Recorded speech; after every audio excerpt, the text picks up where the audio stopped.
You know, there are American heroes who don't like this idea. Neil Armstrong, Gene Cernan have both testified against commercial spaceflight in the way that you're developing it, and I wonder what you think of that. I was very sad to see that, because those guys are, yeah. You know, those guys are heroes of mine, so it's really tough. You know, I wish they would come and visit and see the hardware that we're doing here. And I think that would change their mind. They inspired you to do this, didn't they? Yes.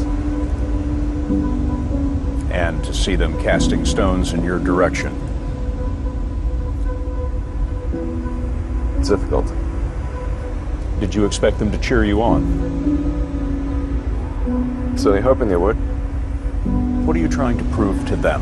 What I'm trying to do is to make a significant difference in spaceflight and help make spaceflight accessible to almost anyone. One of the most difficult choices I've ever faced in life was in 2008. I think I had maybe $30 million left, or $30 or $40 million left in 2008. I had two choices. I could put it all into one company, and then the other company would definitely die, or split it between the two companies. But if I split it between the two companies, then both might die. And you know, when you put your blood, sweat, and tears into creating something, or building something, it's like a child. And so it's like, which one am I going to let one starve to death? I couldn't bring myself to do it, so I split the money between the two. Fortunately, thank goodness, they both came through. What was your biggest failure, and how did it change you? Well, there's a ton of failures along the way, that's for sure. As I said, for SpaceX, the first 3 launches failed. And we're just barely able to scrape together enough parts and money to do the 4th launch. If that 4th launch had failed, we would have been dead. So multiple failures along the way.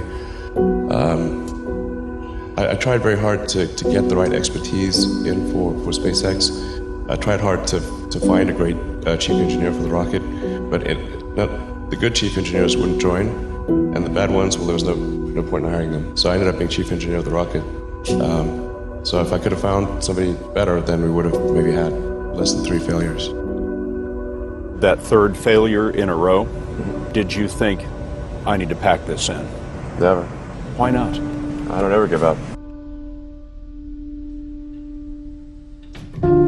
So many people tried to talk me out of starting a rocket company. It was crazy. One good friend of mine collected a whole series of videos of rockets blowing up and made me watch those. He just didn't want me to lose all my money.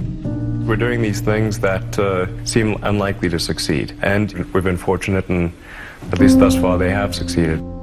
Now is the time to take risk. You don't have kids. As you get older, your obligations increase.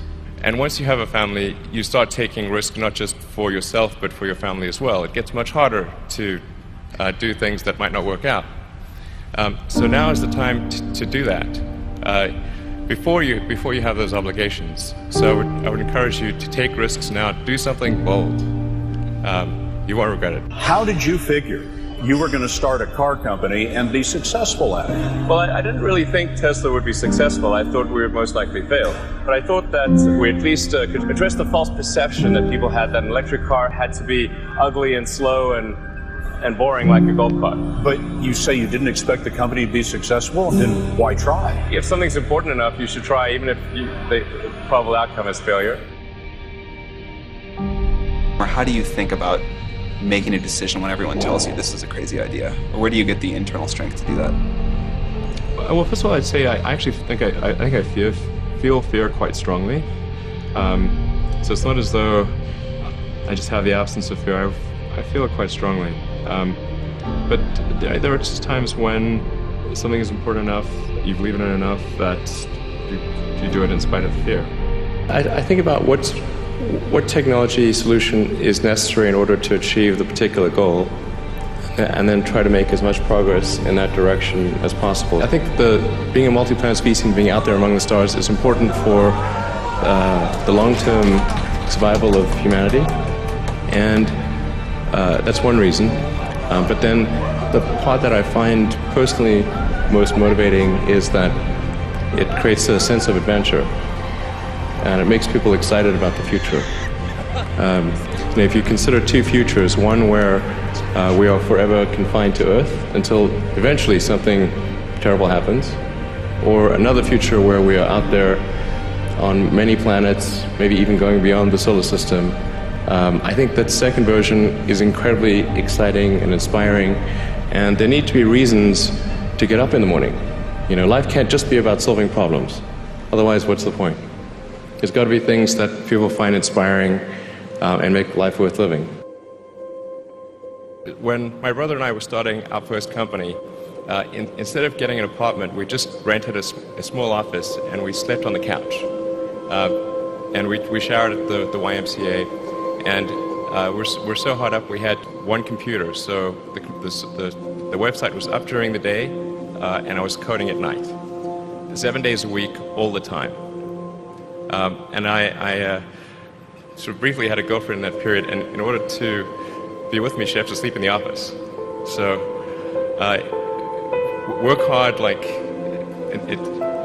every waking hour. That's the thing I would say, particularly if you're starting a company. Whatever area that you get into, given that even if you're the best, there's always a chance of failure. So I think it's important that you really like whatever you're doing. If you don't like it, life is too short. If you like what you're doing, you think about it even when you're not working. I mean, it's something that your mind is drawn to. And if you don't like it, you just really can't make it work, I think.